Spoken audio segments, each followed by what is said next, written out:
Lindile Ndzaba, That's correct. the man of the moment. Yeah. From Khayelitsha Wines, if you don't know it's South Africa, this guy is a celebrity. It is an honor to have you in our space today. Awesome. Just really excited to hear your story. You are an example to so many young entrepreneurs across South Africa, including myself, although I'm not young anymore. And I just love your story. Tell us about where you came from, who you are is about, and everything that Khayelitsha Wines is all about. Okay. So basically, thank you for having me, Muray, and the team. My name is Lindile Ndzaba. I'm the founder and creator of Khayelitsha's Finest Wines. So my journey, my personal journey is sort of like intertwined with the mission of Khayelitsha's Finest Wines. So I have a background in hospitality. I'm born and raised in Khayelitsha, and so I'm still living in there, and I've witnessed, the hardships and the incredible opportunities and the potential the community has. But I've entered the hospitality industry 2009. Started like a rough diamond. Came with no knowledge. Started from dishwashing. I found a job like in Press Street, and I worked my way up. So throughout the journey, I got exposed working with wine sommeliers, and for me, coming from the township and working in the city, I really found that interesting because I've never been exposed to the wine culture. So I actually developed a passion for wine. So I used to help out a lot, assisting winemakers and wine sommeliers, setting up a tasting station at the bar, and that's how I learned about wine. And I started to drink more wine at home, and wine started to become like my lifestyle now. And I started to drink a lot of wine, and basically the brand is actually born out of the frustration that I had because living in those communities, we have taverns there, like bars and local counter services where we buy like liquor. So I got to go to one of them, and I just couldn't find like the quality of the wine that I was exposed to working in the city.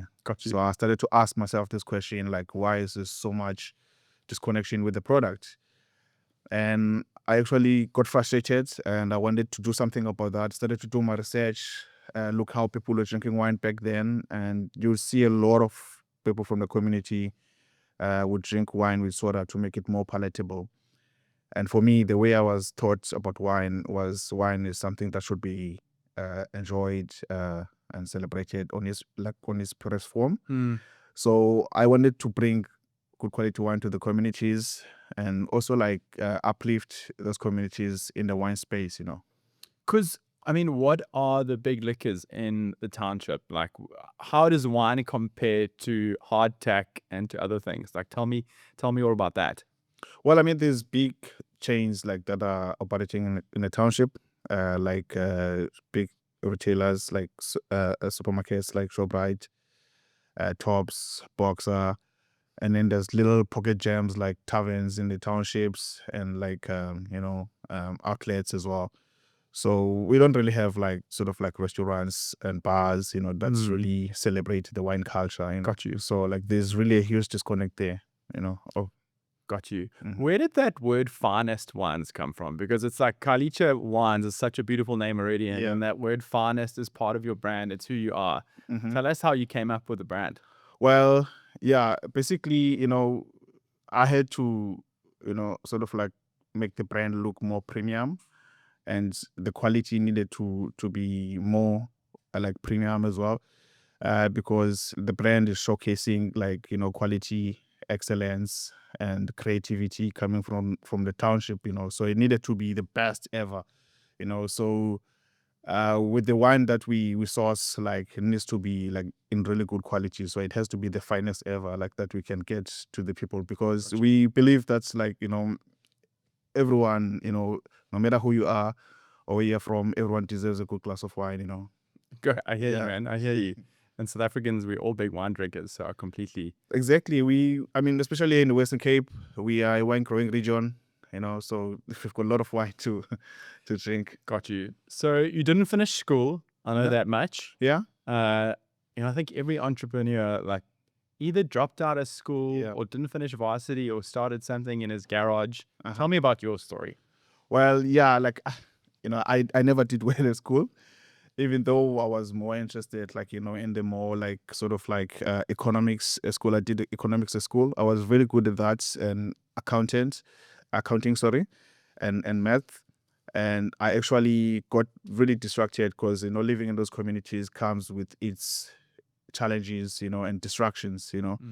So yeah, I didn't really pass my matric, and it was sad because my mom was unhappy about that, and but that didn't stop me, and I've always had this spirit of entrepreneurship in me, and Always. I've always had it, like, because I've always wanted to have wanted something to have, as a person. Got you. Yeah, so At school? even at school, yeah. I used to sling cigarettes at school. Seriously? Yeah. I don't know if you should put that here. It's part of your story, man. Yeah. But yeah, the entrepreneur spirit has always been there. And, living in those conditions, like, if you're not working and you're not coming from a privileged family, you need to man up and, and work, Got you. Yeah. So, but that really didn't stop me, because I found work, and like, actually interesting thing, like when I got my job, I worked with these guys that were starting a new bar in Bree Street, and like they really saw like a huge potential in me. They Awesome. invested a lot of energy, and I always say to the guys, like, this is so great, because you've been you're working here, but like it feels to me like that I'm being paid to learn how to run my business one day, So I hear you. I really started from humble beginnings, like, from dishwashing at work, and like really grew, to management position. So I ran the whole restaurant operations. Do you find they were supportive in terms of like your aspirations to potentially one day do something yourself? I think the reality is, there's different, every entrepreneur has a different journey, and Yeah. some of them start out working for other people. I don't think there's this truth where you're just 100% thoroughbred entrepreneur and you're selling cigarettes when you're 6 years old Yeah. at school and you just know you're going to be that guy. Mhm. I think there's that space in the middle as well where you have entrepreneurial tendencies, or you just have like an absolute passion for something. Exactly. And so how did you find working at a company, and then the process of thinking about starting a company, and how your employers thought about that as well? Yeah. Well, my story, like, I started like from really, really humble beginnings, like started like as a dishwasher, like Yeah. doing small jobs. And I had like really like a rapid growth within the business, because I went to supervisor, I went to ops manager, and then like I ran the whole restaurant. So Got you. I got to the point where like I know everything, like, dealing with staff, hiring staff, like dealing with suppliers, like GPs. managing like the whole restaurant, front of house, like to the back of house. So I got to the point where I felt like there's a ceiling now, because I knew that there is more now Got you. there's ownership, but like I was never given that opportunity. So I felt like, I want to do something for For myself. yourself. Yeah, but it was not easy, because I only went more serious on the entrepreneurship when I was working on my second job, which was a butchery. Got you. And then like I had a full-time job then, and like I started Khayelitsha's Finest Wine as a side hustle.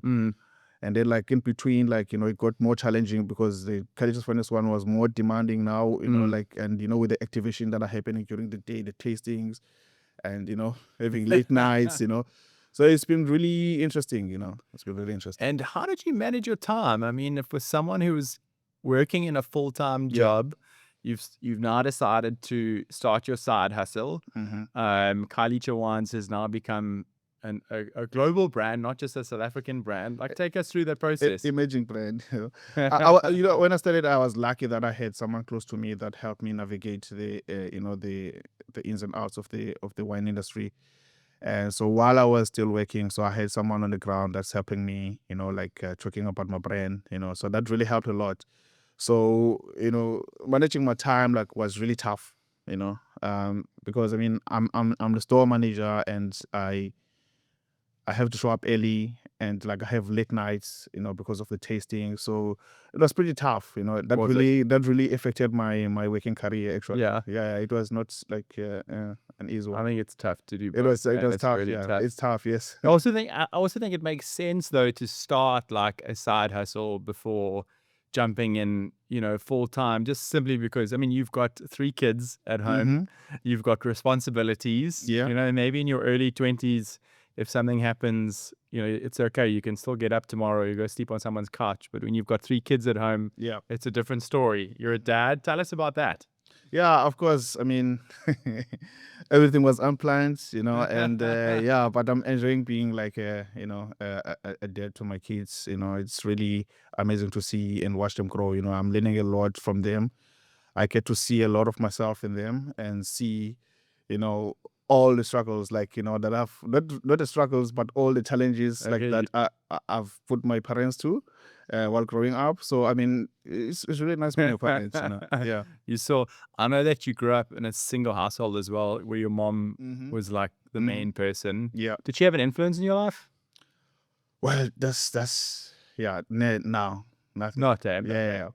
So yeah, that's another story because my mom had me when she was like 50. So I grew up you. like with siblings that were very old. Okay. So yeah, and back in the days, like that it was really tough. Got you. There was not a lot of opportunities. So all the guys were trying to actually work hard to provide for the house. So yeah, there's never been really an inspiring like sort of like A role figure. a role Got you. figure. Yeah, exactly. Is there anyone in your life outside of your family who's played that role for you, or someone like books that you've read or people that you've come into contact with that have had a big influence in your life? Yeah, well, I mean, a guy like that I used to work with very closely, and like he really taught me a lot about business. Simon Webberley, Got you.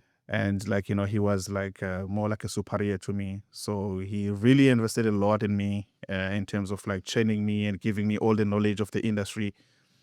And he's also like an entrepreneur, So I've seen a lot of his like sort of like path journey. as well, his journey. So I learned a lot from him.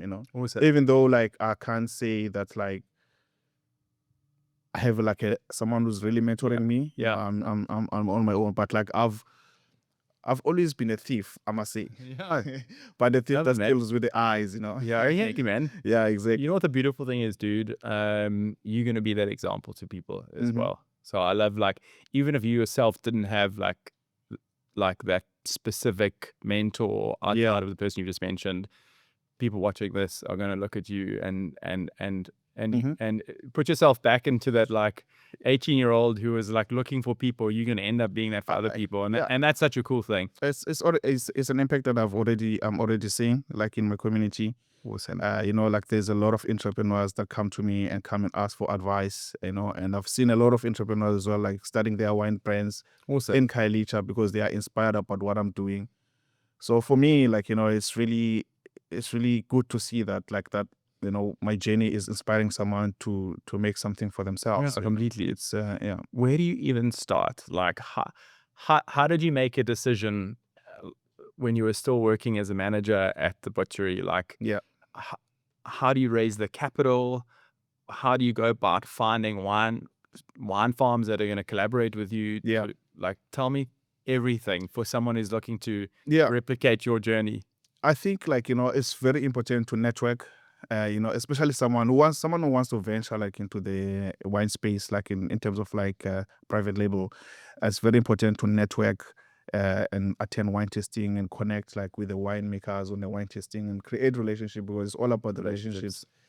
And for me, like, I never really, I can't say like I had really hard time in terms of getting the right connections because Okay.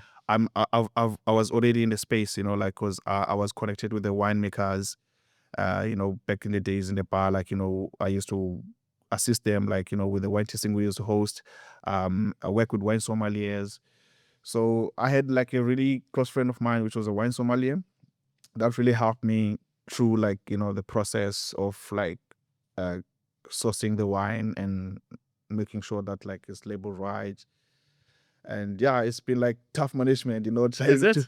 to actually, uh, find a business out of your salary, it's been really tough, Got you. But my strategy was to really start really small, like really doing like super small batches, and Got you. so not doing massive like production, So talk me through the economics, if you Mhm. don't mind. I want to understand, like, when you started, what you were producing, Yeah. what you're doing now, and like some of the juicy detail there, and where Yeah. your aspirations are.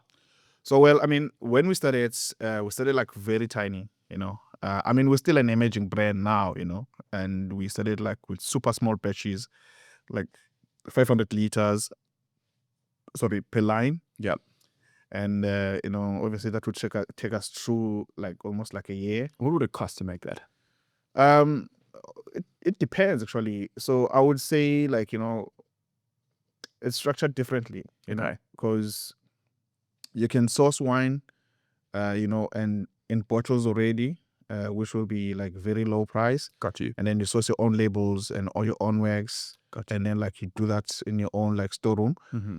or like rent a full like warehouse and like production facility that comes with its own cost, costs. exactly. So I was more like bootstrapping, and like just trying to work. We worked in the warehouse. Like I also did a lot of waxing in my house and packaging, and Okay. stuff like that.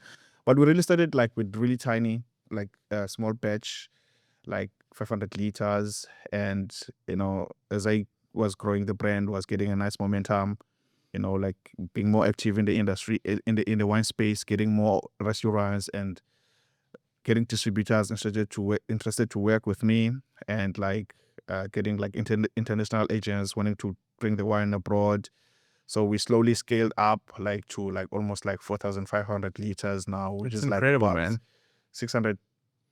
6,000 bottles. Got you. Yeah, and then like 80% of that like goes to the international market. 80% goes to the 80%, international yeah, market. yeah. That is unbelievable. And it's in bulk, and the speeding now with the tariffs is quite tough, with the Okay. with the Is that part of your strategy, is to grow your international market? Well, I think for any wine brand, like, any wine brand wants to, I don't know other brands, but like for Khayelitsha's Finest Wines, for me, I want to create a brand that's going to be in existence for the next 100 years. Yeah, I love that, man. And, I want the brand to be, very popular in South Africa and internationally. So, yeah, we're really looking to grow our distribution footprints like locally and internationally. That's incredible. Still Still bootstrapped? bootstrapped, and yeah, we're taking it in. And no co-founders, eh? Just you. I tell you what, there's so when I started Khayelitsha's Finest Wines, I co-founded like with two of my friends. Yeah. But we were a clothing brand then. Yes. So we would like sort of like customize like clothes and sell them. And like when I came in, it was already existing. It was a clothing company. And then when I came in, I was bringing more ideas to expand, like, the offering of the business. Yeah. And then like, unfortunately, the other guys didn't understand and they didn't come up on board, with me. With your headspace Exactly. And then we had to go your separate ways. separate. That's life. Exactly. That's yeah, life. yeah. But yeah, it's solely owned by me and like still 100%. Yeah. That's incredible. Yeah. And you're not looking to raise funding anytime soon? Well, I am looking, because obviously like with expansion that we're planning in the US, I think that's going to come with a lot of sort of like upfront investment, Capital. for production. Yeah, Got exactly. you. Is that where the big capital has to go into production? I mean, that's like the logical next step for you, right? Yeah, it is. Talk me through that process from where you are now Mm-hmm. to getting into production, which is like a completely different animal entirely. I mean, like production, like I have been like very unlucky, like with my past two relationships with Got you. with my producers. Yes. And it's like now, I'm in a process where I want to collaborate with different structure, like in terms of businesses. Got you. Of production, like co-op, instead of a vineyard. Yes. Because I mean, co-op like is like straight like investments. I hear you. Like they just produce the wine you want. Got you. No hassles. Yeah, I hear you. Brand marketing. Mm-hmm. How do you go about, as like someone who's a startup founder who's bootstrapped everything. You've built this incredible brand that speaks to the world. You know, for me personally, I absolutely love it. It's Thank super you. authentic. Thank you. Yeah. I still think you need to open a wine bar in Bree Street yourself for Yeah. sure, because I think people would just I need to absolutely bring love a it. passage Yeah, out. exactly. Yeah. I just think your story's such an incredible story, and more people should know about it. How do you think about marketing and brand? And you've got a big social media following. Yeah. I wish I can, sort of like make social media, turn social media into sales. It just doesn't happen there. It's tough. But I mean, there's great engagement there. I think, for me, like I never studied marketing, and I mean, as I said earlier on, that with everything and knowledge that I have, like I've always stole it with the eyes. I've watched like the brands that I work with, how they do their own marketing, and I've actually took that and sort of like use it in my business. So for me, like marketing, is more about telling your story in a more authentic way. Yes. So we actually sort of like communicate that through our branding. Got you. You can see at the portal, we do a lot of storytelling there so that they can connect to the consumer, and through community engagements. I'm very active. Like I also create experiences, that sort of like reflect like where I'm coming from. Like now I'm planning a festival for December in Langa, in the native. It's called like the native grapevine. So we're bringing wine makers into the township, because we see a lot of people in the community like are interested into the wine space. They go to the vineyards. So we want to bring that experience, so they don't have to travel to the city or have to go to the vineyards. We want to bring that experience back. So it's about getting the right messaging to the right people and make it more relatable with them, and then they can connect with your brand. So the minute you do that, like people learn about your brand, and like they will start telling your story and sell your product for you. So that's the best way to do it. That's the best way to do it. Yeah. Online, I have like an online store, and obviously I'm still like running the business on my own. So I'm really not really active on sort of like online marketing. And how difficult is it to get into restaurants across Cape Town? that's quite tough. Talk me through that. It's quite tough. So everyone is different, and like you get like some restaurants, like they stocking seasonally, they change their menu more often. And then you get a lot of restaurants saying like, they don't want wine that is everywhere. Whereas you as an entrepreneur, like you want to sell wine, exactly. you want to sell out, and it's quite challenging. And for me, like, that's one thing like I've developed through the years, like to get the brand, to get to people to understand that like this is an authentic brand, So a lot of people would think that like, no, this is just like a scheme, Someone is just buying wine from the bottle show and just putting their own labels. So it comes with challenges, like people not trusting what you're doing, and also like, now I'm working with a distributor, but that doesn't guarantee sales. So like you need to be very active and be more in the trade. Like, I find like with my brand, like, restaurants wants to see me. Yeah, it's such a personal story. Exactly. They want to see me, and then like, they start taking the wine in, What do you have to do to get your distributor to do more sales? Yeah, it's a plan structure, so everything is doable. It's more like sort of like giving the guys incentives. Got you. Because they've got the sales force, so if you pay them commission or like a salary, you sort of like empower them to actually push your brand, Got you. further. Got you. Yeah. I want some challenges that you faced over your career in entrepreneurship. Something that stuck out to you that you can remember that was a difficult process that you were able to overcome.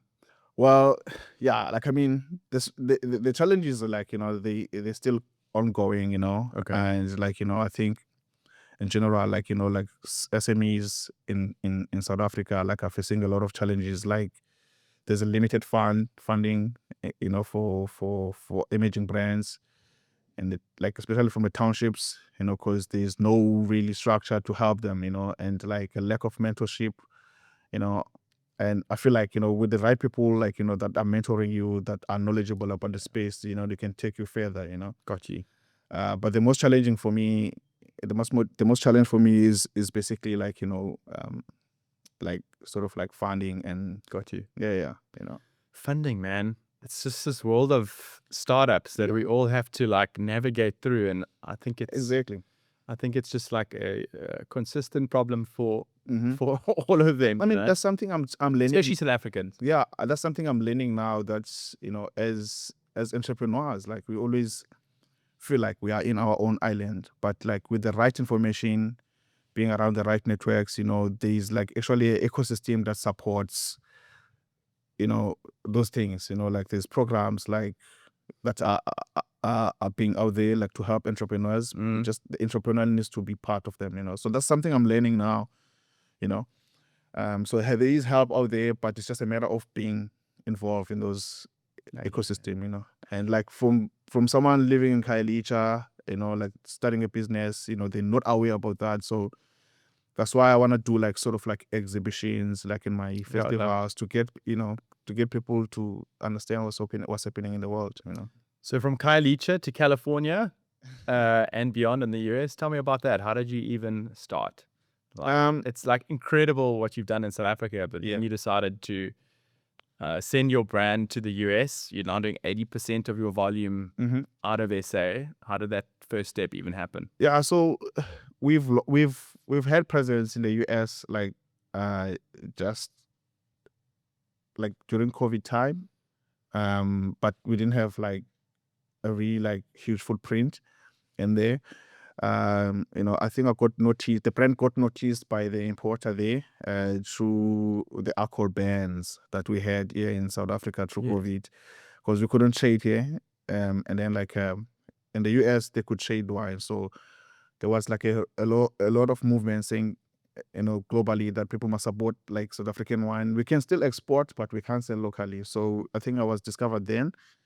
But then I moved on to a new importer. So yeah, we're really looking to grow in the US, despite the challenges like of the tariffs now. But we working with a very close sort of like importer that's really looking forward to grow the brand. Awesome. You know, so we launched there like last year in 4 markets as well. And how's the volume looking? Well, America is huge. Yeah, that's the main challenge. The volume is the main challenge, you know, because, you know, you have like sort of like production firms, you know, they want, you know, they are like, How much do they want? a lot. Yeah, because the production works with you know, MOQs, you know, like so minimum order quantities. So you have to actually produce according to what they require, you know. Got you. Exactly. So that's a capital issue, right? Mm-hmm. So you could technically, because the need for the wine is then you're doing the volume, but the production requires big capital investments. It does. And that's the reason why you're wanting to raise funding right now. Exactly. Yeah. What does a typical day in your life look like? I'm just like a, you know, a regular guy, you know, and obviously I stay more at home. I do a lot of work at home. So like, you know, I get up, you know, every day, you know, look at my emails, you know, and look at and see if people responded to my emails and see if I have appointments, you know, with my distributor, you know, and I mean, I stay alone. So, you know, I like to go to Sikis Coffee in Khayelitsha, and yeah, to do some networking there, you know, with the local. You know, you need to keep it local, you know. Yeah, for sure. It's part of your brand. Yeah. And, you know, I love going to the vineyard, picking up stock, you know, as well, sending it to the distributor. Got you. You know, yeah. How much time are you spending on marketing and branding? Was it just 9 to 5 all day, every day, telling your story, and that's what gets it done? Yeah, like it's more like 80%, because I'm constantly involved like in events, like, you know, with you know, in the city and in the township, you know. Yeah. So I do direct marketing, you know, like, and mostly on weekends. Depends on the events, you know, like, you know, some events are happening during the week, some are happening on the weekend, and mostly, you know, social media. Like I do like, I don't do it a lot, but I'm active there. You know? You're a natural talent though in that space, I can see. Well, I mean, I'm always active in the space, so I have a lot of content to shoot, So Got like you. every event I go to, I always make sure that I have great content, Okay, I'm an 18-year-old who's just dropped out of school. Yeah. I'm living somewhere across South Africa. Mm-hmm. I'm thinking about starting a business. Yeah. What advice would you give me? Well, I mean, I would really advise anyone who wants to venture into the entrepreneurship, into any industry, like to invest like in the knowledge, and they must like really know what they are getting up into, And like I always say, like, for me, I've always, what worked for me is I used my passion and I turned it into business. So if someone else can do that, because they'll be doing something they love, they won't feel like they're working. So yeah, I feel like, entrepreneurs that are upcoming, they need to find something they really love Absolutely and love. make it a passion. Yeah. I love that. Yeah. One of our aspirations at Neighborhood is to celebrate the future, and we say that the future is good. What does your future look like? It's delicious. It's delicious. I love it. Yeah, the future is delicious. I absolutely Yeah. love it. It was awesome to connect with you today. Awesome. I love your story so much. Where can people find you? Well, people can find me in Khayelitsha. I work, anyone like in tourism. I get a lot of people bringing people in Khayelitsha. We do like a tasting there, and then we do walking tours. And also like on social media at Khayelitsha's Finest Wine, on Instagram mostly, and Facebook as well. We don't have a website yet, but like, yeah, they can find me online. If they search Khayelitsha's Finest Wine on the internet, it will pop out. Amazing. Yeah. Linz, thanks for being on the show. Awesome. It's been my pleasure. Cheers.